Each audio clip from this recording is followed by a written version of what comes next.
हाँ तो दोस्तों हम सॉल्यूशन चैप्टर पढ़ रहे थे। सॉल्यूशन का नेक्स्ट टॉपिक जो है वो है solution of gas in liquid. ठीक है, हम जानते हैं कि कोई भी गैस है ना वो लिक्विड में डिसॉल्व हो सकती है, क्योंकि अगर ऐसा नहीं हो रहा होता तो एक्वेटिक एनिमल्स नहीं जी रहे होते, है ना। जो भी हमारे समुद्र हैं या वाटर है ना, वहाँ पर बहुत सी गैसेस, उसके अंदर ऑक्सीजन, नाइट्रोजन, है ना, इस टाइप की गैसेस उनके अंदर डिसॉल्व होती हैं, है ना। तो different different gases in different different solvents, है ना। यहाँ पर मैं सॉल्वेंट वाटर ले रहा हूँ, कोई और सॉल्वेंट भी ले सकता हूँ मैं, है ना। तो डिफरेंट डिफरेंट सॉल्यूट, जब सॉल्वेंट में यहाँ पर सॉल्यूट क्या लूँगा, solute means less quantity that is of gas, है ना। गैस को मैं लिक्विड में, लिक्विड एज ए सॉल्वेंट, उसको डिसॉल्व करवाऊंगा, है ना। मैं देखूंगा कि कैसे कैसे क्या क्या फैक्टर्स हैं जो इसकी सॉल्यूशन को इफेक्ट कर रहे हैं, है ना, वो मैं स्टडी करूँगा। तो जो सॉल्यूशन है गैस इन लिक्विड का, है ना, वो मैं कुछ इस टाइप से स्टडी करूँगा हर बार कि एक लिक्विड होगा, यहाँ पर लिक्विड है ना। इस लिक्विड के अंदर, है ना, मेरे को गैस डिसॉल्व करनी है, गैस डिसॉल्व करनी है। सपोज, है ना, फर्दर ये सॉल्यूशन बन चुका है ना, this is solute, this is solvent, है ना, ये सॉल्यूशन बन चुका है। अब ये जो सॉल्यूशन बना है इसके अंदर क्या क्या फैक्टर हैं जो इसकी सोलुबिलिटी को इफेक्ट करेंगे, वो हमें पढ़ना है ना। सो 3 फैक्टर है, that is 1 is the nature of solute, है ना, नेचर ऑफ सॉल्यूट, जो भी that is nature of solute, या फिर मैं बोलूँ नेचर ऑफ गैस, है ना, nature of gas. Okay, second मैं बोल सकता हूँ, है ना, नेचर ऑफ सॉल्यूट बोल दिया मैंने, नेचर ऑफ सॉल्वेंट भी बोल सकता हूँ, नेचर ऑफ सॉल्वेंट, है ना। Then it is temperature and last is pressure, है ना। प्रेशर का सॉल्युबिलिटी पर क्या इफेक्ट होता है। प्रेशर का जो इफेक्ट होता है उसी को ही हम हेनरी लॉ के अंदर पढ़ते हैं। ठीक है, तो तीनों का इफेक्ट पढ़ेंगे, फिर बाद में हेनरी लॉ पढ़ेंगे, उसकी लिमिटेशन भी पढ़ेंगे और उसकी हम एप्लीकेशन भी पढ़ने वाले हैं। तो सबसे पहला जो इफेक्ट है सॉल्युबिलिटी का, है ना, that is nature of solute. Nature of solute और नेचर ऑफ सॉल्वेंट को मैं एक ही उसमें स्टडी कर सकता हूँ। Nature of solute that is gas and nature of solvent that is liquid। ठीक है, तो ध्यान दो, हम जानते हैं that like dissolves like या फिर डिसॉल्व होने के लिए इंटरेक्शन ज़रूरी है। सपोज मैं एक सॉल्वेंट ले लेता हूँ H2O, या लिक्विड ले लेता हूँ H2O, इसके अंदर मेरे को डिफरेंट गैसेस डिसॉल्व करनी है, लाइक 1 इज़ ऑक्सीजन, नाइट्रोजन, है ना, 1 इज़ अमोनिया, कार्बन डाइऑक्साइड। ठीक है, इस टाइप की गैसेस मेरे को डिसॉल्व करनी है। तो अब ध्यान दोगे, जब आप इसको डिसॉल्व करोगे तो ये जो गैसेस है ये वाटर के अंदर डिसॉल्व नहीं होंगी, या फिर बहुत कम एक्सटेंट में डिसॉल्व होंगी, फिलहाल कम एक्सटेंट में डिसॉल्व होंगी। और ये जो गैसेस हैं, है ना, ये एक लार्ज एक्सटेंट में डिसॉल्व होगी, this dissolve in large extent and this in low extent. Okay, low extent और लार्ज एक्सटेंट से मेरा मतलब क्या है ना, फैक्टर्स अप्लाई करने के बाद तो मैं चेंज कर सकता हूं, लेकिन फिलहाल जो है, अगर मैं नेचुरल देखूं तो ऑक्सीजन और नाइट्रोजन की थोड़ी सी लो होगी, है ना, वाटर के अंदर, और अमोनिया और कार्बन डाइऑक्साइड की ज़्यादा होगी, है ना। Just because like dissolve like, इनके अंदर जो इंटरेक्शंस है वो नहीं होती है, इनके अंदर इंटरेक्शंस होती हैं, दैट्स वाई दे डिसॉल्व, है ना। मैं ये भी बोल सकता हूँ, मान लो सपोज करो मैं ये बोल दूँ आपको ethyl alcohol is a solvent या लिक्विड, तो अब देखोगे कि ये जो गैसेस है ये ज़्यादा डिसॉल्व होगी और ये जो गैसेस है ये लेस डिसॉल्व होगी। ठीक है, ये कहीं ना कहीं क्या है, इंटरेक्शंस का काम है ना। ये इसके साथ इंटरेक्ट करेगा, ये इसके साथ इंटरेक्ट नहीं करेगा। अगर सोल्यूट और सॉल्वेंट के पार्टिकल इंटरेक्ट कर रहे हैं तो हमारे पास डाई सोल्यूशन होगा, सोल्यूशन बनेगा, सॉल्युबिलिटी इंक्रीज होगी, अदरवाइज सॉल्युबिलिटी जो है डिक्रीज होगी। ठीक है, ऐसे ही नेचर ऑफ सॉल्यूट और नेचर ऑफ सॉल्वेंट का ही ये बेसिक कॉन्सेप्ट है, लाइक डिसॉल्व लाइक। ओके, चलिए नेक्स्ट जो हमारे पास फैक्टर है दैट इज टेम्परेचर, है ना। टेम्परेचर का क्या इफेक्ट होगा, दैट इज टेम्परेचर। ओके, देखो टेम्परेचर क्या कह रहा है, ये बोलता है कि on increasing the temperature solubility of gas in liquid decreases, है ना, डिक्रीज हो जाती है, डिक्रीजेज। अगर टेम्परेचर इंक्रीज करूँगा डिक्रीज हो जाएगी। कैसे डिक्रीज हो जाएगी? देखो हम जानते हैं कि सोल्यूट और सोलवेंट, या फिर मैं बोल दूँ कि गैस और लिक्विड मिलाने पर सॉल्यूशन बनता है ना। और जब भी कोई भी गैस लिक्विड के अंदर डिसॉल्व होती है तो ये this is an exothermic reaction, है ना, हीट रिलीज होती है, हीट रिलीज होगी, ठीक है। और इसी इक्वेशन की हेल्प से मैं ये प्रूव करूँगा आपको कि हमारा टेम्परेचर इंक्रीज करने पर solubility of A gas decreases in liquid, है ना, ये डिक्रीज हो जाएगी। तो कैसे? दो फैक्टर है, मान लो एक तो मैं ली चैटरली प्रिंसिपल लगाऊं कि हमारे पास यहाँ पर हीट निकल रही है, दैट मीन्स डेल एच जो है वो नेगेटिव है।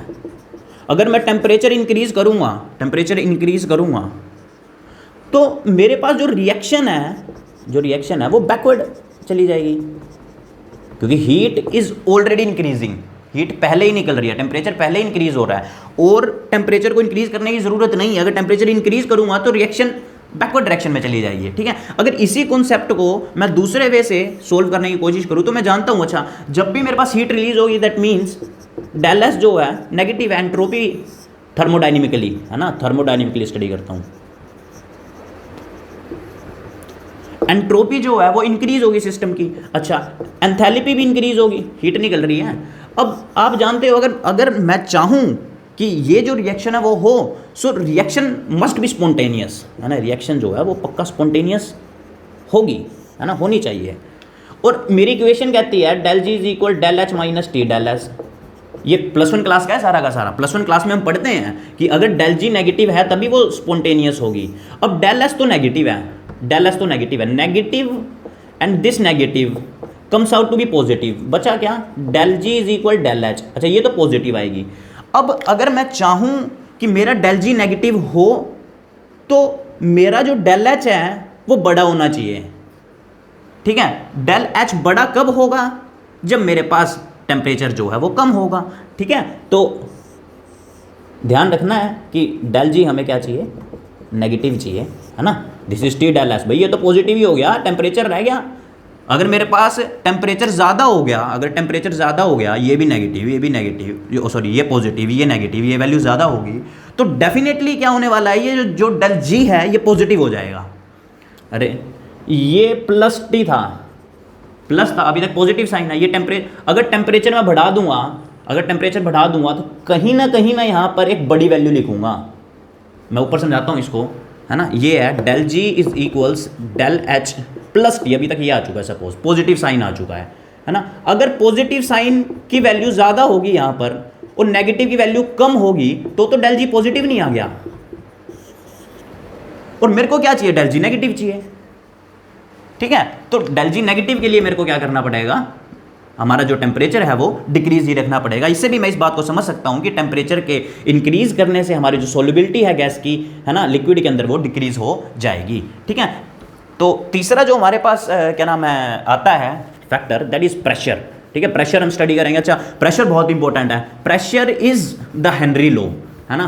हेनरी जो साइंटिस्ट थे उन्होंने बताया था प्रेशर के बारे में कि प्रेशर कैसे फैक्टर अप्लाई करता है ना, जब मैं एक गैस को एक लिक्विड के अंदर क्या करता हूँ, डिसॉल्व करता हूँ। तो मैं यहाँ पर लिख देता हूँ दैट इज व्हाट, प्रेशर। बहुत इंपॉर्टेंट है, ध्यान देना, पक्का क्वेश्चन आता है ना, प्रेशर या फिर हेनरीज लॉ। देखो क्या बताया गया बेटा, बताया गया कि अगर मैं एक कंटेनर के अंदर यहाँ पर एक लिक्विड ले लूँ, लिक्विड बोल दूँ या इसी को सॉल्यूशन बोल दूँ, चलो सॉल्यूशन, ठीक है। इस एरिया के अंदर मैंने ले ली गैस, दिस इज गैस। मैं क्या चाहता हूँ कि मेरी गैस इसमें डिसॉल्व हो जाए। चलो अभी तक जो प्रेशर था वो यहाँ पर ये था, सिर्फ एक ही प्रेशर था, है ना, पिस्टन, दिस इज पिस्टन, है ना, प्रेशर को इंक्रीज या डिक्रीज करने के लिए हम लगाते हैं। तो मैंने क्या कहा कि ये जो पिस्टन है अभी ये इतना ही है ना, प्रेशर कम है ना। अच्छा अभी ये जो सरफेस पे मॉलिक्यूल प्रेजेंट है इसके गैस के और ये जो लिक्विड है, इनके बीच में कोई इंटरेक्शन नहीं है। This is in thermal dynamic equilibrium, dynamic equilibrium मतलब अगर सॉल्यूशन के अंदर कुछ पार्टिकल है ना तो वो इवेपोरेट हो रहे हैं, रेट ऑफ इवेपोरेशन, है ना, और ना ही ये सरफेस के मॉलिक्यूल सॉल्यूशन के मॉलिक्यूल के अंदर, सॉल्यूशन के अंदर, है ना, डिसॉल्व हो रहे हैं, रेट ऑफ डाइसोल्यूशन ये इक्वल है।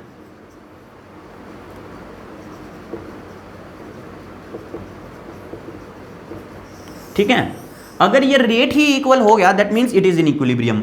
अब यहां पर कोई सॉल्यूशन नहीं बन रहा है, हमारे जो गैस है वो सॉल्यूशन के अंदर नहीं डिसॉल्व हो रही है, लेकिन अगर मैं प्रेशर को जनरली बढ़ा दूं, थोड़ा सा प्रेशर मैंने बढ़ा दिया, एक के साथ में मैंने एक और पिस्टन लगा दिया, है ना, जिसकी वजह से प्रेशर बढ़ गया, तो मैं देखूंगा कि मेरे पास कहीं ना कहीं इसका जो लेवल है वो कम हो गया होगा, और कुछ गैस जो एक लेयर की गैस थी वो इस लिक्विड के अंदर डिसॉल्व हो चुकी होगी। अगर लिक्विड के अंदर डिसॉल्व हो चुकी है, ये भी उतनी ही डिसॉल्व होगी, ध्यान रखना उतनी ही डिसॉल्व होगी जब तक दोबारा इक्विलिब्रियम जो है वो एस्टेब्लिश नहीं हो जाता।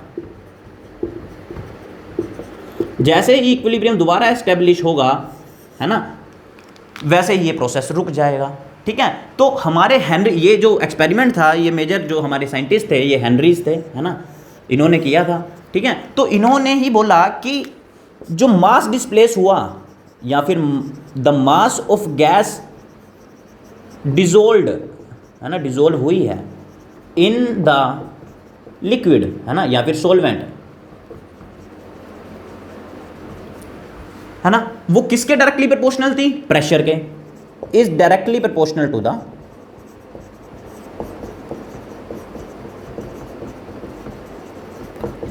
प्रेशर। ये प्रेशर के कांस्टेंट थी, इक्वल थी। तो मैं क्या लिख दूं? मान लो मैंने मास लिख दिया ये, it is directly proportional to pressure. जब भी प्रोपोर्शनैलिटी के साइन को खोलता हूं तो क्या आता है? इक्वल टू आता है, दैट इज के पी। के कोई भी एक कांस्टेंट हो सकता है। ठीक है, ये मेरे हेनरी ने क्या है ये इक्वेशन दी थी, है ना। मैं दोबारा हेनरीज की इक्वेशन पे चलता हूं। हेनरीज ने एक और इक्वेशन दी थी, है ना। किया क्या गया था बेटा, है ना, हमारी जो सोल्यूशन थी, हमारा जो सोल्यूशन था, है ना, हमने देखा कि हमारा जो सोल्यूशन था उसकी जो सोल्युबिलिटी है प्रेशर की वजह से इंक्रीज हो चुकी है। तो इसी डेफिनेशन को एक और डेफिनेशन दे दी गई, है ना। मैं इसको रिमूव कर रहा हूं। ठीक है, क्या बोले वो हेनरी ने कहा दैट द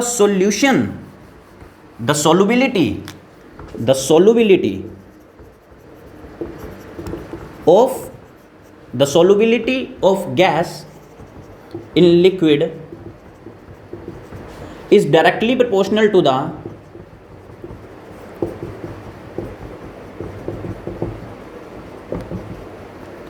pressure। अब मैं सोल्युबिलिटी को एक दूसरी टर्म में स्टडी कर रहा हूं, that is XA, that is mole fraction. मैं कर सकता हूं मोल फ्रैक्शन में। क्यों कर सकता हूं?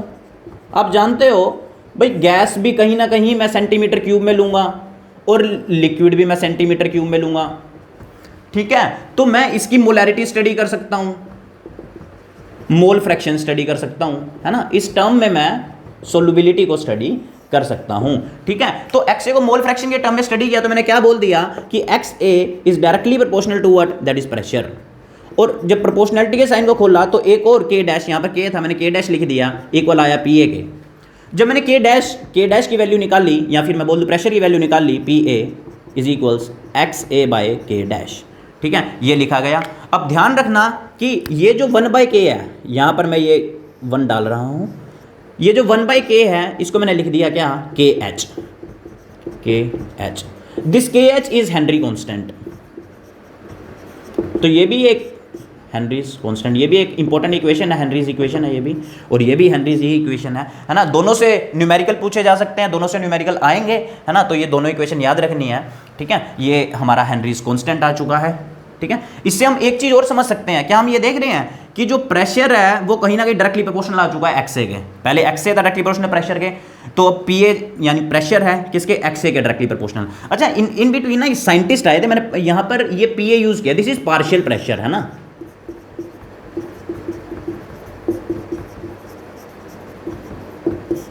ठीक है, इसको प्रेशर बोल लूँ फिलहाल या पार्शियल प्रेशर बोल लूँ, ये एक ही बात है ना। वैसे जो पार्शियल प्रेशर है मैं स्टडी करता हूँ जब मान लो ये, अच्छा साइंटिस्ट थे एक ना, डेल्टन, उन्होंने इसी एक्सपेरिमेंट में क्या किया था कि ये मान लो सोल्यूशन लिया और सोल्यूशन के साथ में दो गैसेस ले ली, दो गैसेस, यहाँ पे मिक्सचर ऑफ गैसेस ले लिया, मिक्सचर ऑफ गैसेस, है ना। तो क्या हर एक गैसेस का जो पार्शियल प्रेशर है, इसमें A+B है ना, तो A का जो प्रेशर है वो अलग होगा, B का प्रेशर अलग होगा, तो अलग अलग प्रेशर को मैंने पार्शियल प्रेशर बोल दिया, इसलिए यहाँ पे A लिख दिया, दैट्स इट, और कोई दूसरा रीज़न नहीं है ना। तो ये क्या हो गया पार्शियल। अच्छा, यहाँ से मैं एक और डेफिनेशन निकाल सकता हूँ अब, है ना, क्या निकाल सकता हूँ कि पार्शियल प्रेशर अगर मैं या फिर प्रेशर इंक्रीज कर दूं तो मेरे मोल फ्रैक्शन जो है, या मोल फ्रैक्शन की अब क्या बोल रहा हूँ, मोल फ्रैक्शन वो सोल्युबिलिटी बोल रहा हूँ, है ना। तो मोल प्रेशर को इंक्रीज करने से हम सोल्युबिलिटी को इंक्रीज कर सकते हैं, है ना। PA is directly proportional to what, XA। अच्छा, what is the unit of KH?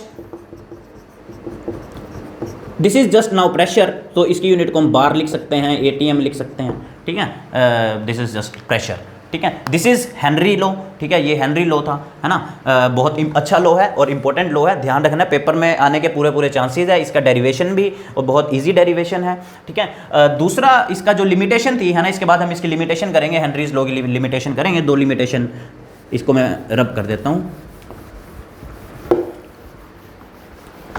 अगर मैं लिमिटेशन की बात करूँ तो ये गैस जो थी वो आइडियल होनी चाहिए इसके लिए, only valid for ideal gas, only valid for ideal gas, ideal gas के लिए वैलिड होना चाहिए। दूसरा क्या था कि जो मेरे पास सोल्यूट थे या गैस थे, सॉरी सोलवेंट मॉलिक्यूल था, सोलवेंट छोड़ो, जो गैस मॉलिक्यूल थे, है ना, that gas molecule neither associates not dissociates. मतलब क्या कि सपोज करो मैं अमोनिया ले लेता हूँ, अमोनिया गैस, है ना, वाटर में जब इसको डिसोल्व करूंगा तो ये यहाँ पर डिसोशिएट कर जाएगा, क्या बना देगा, एसोसिएट कर जाएगा, NH4OH एसोसिएट कर गया। तो सोलवेंट के साथ मॉलिक्यूल खुद एसोसिएट नहीं होना चाहिए, ठीक है, क्योंकि ये फर्दर आयंस में निकल सकता है ना, दैट इज NH4 पॉजिटिव और OH नेगेटिव, है ना। तो ये दो लिमिटेशन है इसकी। लिमिटेशन के बाद मैं इसके अंदर क्या करूँगा, है ना, एडवांटेज, इसकी जो एप्लीकेशंस है, बहुत इंपॉर्टेंट एप्लीकेशंस हैं, एप्लीकेशंस पढ़ूंगा मैं हेनरी लॉ की। हेनरी लॉ की 4 एप्लीकेशन होती हैं, 4 एप्लीकेशन है जो हमें स्टडी करनी है। वैसे तो आप 20 एप्लीकेशन, 50 एप्लीकेशन, जितनी एप्लीकेशन आप बनाना चाहो, है ना, इंडस्ट्रियल पर्पस से, है ना, किसी भी पर्पस से आप बना सकते हो। तो एप्लीकेशन, पहली एप्लीकेशन, जो पहली एप्लीकेशन है हेनरी लॉ की, है ना, वो बोल देता हूँ मैं इन डीप सी डाइविंग, इन डीप सी डाइविंग, ठीक है। जब हम वाटर के अंदर डीप सी डाइविंग करते हैं तो हमें पता है कि प्रेशर बहुत, क्या नाम है, ज़्यादा है वहाँ पर, ऑक्सीजन का और N2 का, है ना। चलो ऑक्सीजन तो हमारे मेटाबॉलिज्म में हमें हेल्प कर देगी, लेकिन जो नाइट्रोजन है ना, ये हमें कहीं ना कहीं डिजीज़ ही हमारी बॉडी में पैदा करेगी, ठीक है। और इसीलिए इसी नाइट्रोजन की वजह से हमारे पास वहाँ पर जब हम वाटर के अंदर जाते हैं तब बबल्स निकलते हैं, ठीक है। तो कहीं ना कहीं हेनरी लॉ की ही एप्लीकेशन है ये, है ना, कि प्रेशर अगर ज़्यादा है तो जो हमारा क्या नाम है डाई सोल्यूशन है वो ज़्यादा होगा, अगर प्रेशर कम है तो डाई सोल्यूशन कम होगा, है ना। वहाँ पर वाटर के अंदर जो है इनका प्रेशर ज़्यादा होता है, इसलिए हमारे ब्लड में ये डिज़ोल्व कर देती है, हो जाती है ना। अगर ब्लड में ये डिज़ोल्व होगी दैट मीन्स हमारा जो ब्लड है वो टॉक्सिक हो जाएगा, है ना, और वो बीमारी क्रिएट करेगा, ठीक है। दूसरी एप्लीकेशन में क्या लिख सकता हूँ, हाई ऑल्टीट्यूड पे, हाई ऑल्टीट्यूड पे क्या होता है, हाई ऑल्टीट्यूड पे जो प्रेशर होता है ऑक्सीजन का वो कम होता है ना, गैसेस का प्रेशर ज़्यादा होता है, तो ऑक्सीजन की जो कंसेंट्रेशन हमारी बॉडी में कम हो जाती है। ऑक्सीजन की कंसेंट्रेशन कम होने की वजह से, है ना, हमारी बॉडी के अंदर मेटाबॉलिज्म में दिक्कत आती है, ठीक है। तो यहाँ पर भी जो फिनोमिना है वो किसका लग रहा है, हेनरीज लॉ का ही लग रहा है, ठीक है। अच्छा, हम बिवरेजेस में यूज़ कर सकते हैं, जो हमारी कोल्ड ड्रिंक होती है, सॉफ्ट ड्रिंक्स होती है ना, हम क्या देखते हैं कि उसका जो बोतल, मान लो ये बोतल है, दिस इज बोतल, है ना, ठीक है, इसकी बोतल का कैन जब तक बंद है तब तक कार्बन डाइऑक्साइड यहां तक है ना, सपोज दिस इज लिक्विड, ठीक है। अभी ये इक्विलिब्रियम में ये डिजोल्व कहीं ना कहीं हो रही है, बिकॉज दिस मेक्स प्रेशर, वो प्रेशर को जनरेट कर रहा है। लेकिन अगर मैं इसको खोल दूं, है ना, तो मेरे पास जो गैस है वो बाहर आनी शुरू हो जाएगी। गैस बाहर आएगी, इसका मतलब जो डाई सोल्यूशन है गैस का या CO2 का इस कोल्ड ड्रिंक के अंदर, है ना, वो कम हो जाएगा, डाई सोल्यूशन डिक्रीजेज। ठीक है, तो ये 3 एप्लीकेशन है solution of gas in liquid की। ठीक है, आगे हम सोल्यूशन चैप्टर आगे करेंगे। ठीक है, thank you for the class. कोई डाउट हो तो आप कमेंट में पूछ सकते हैं।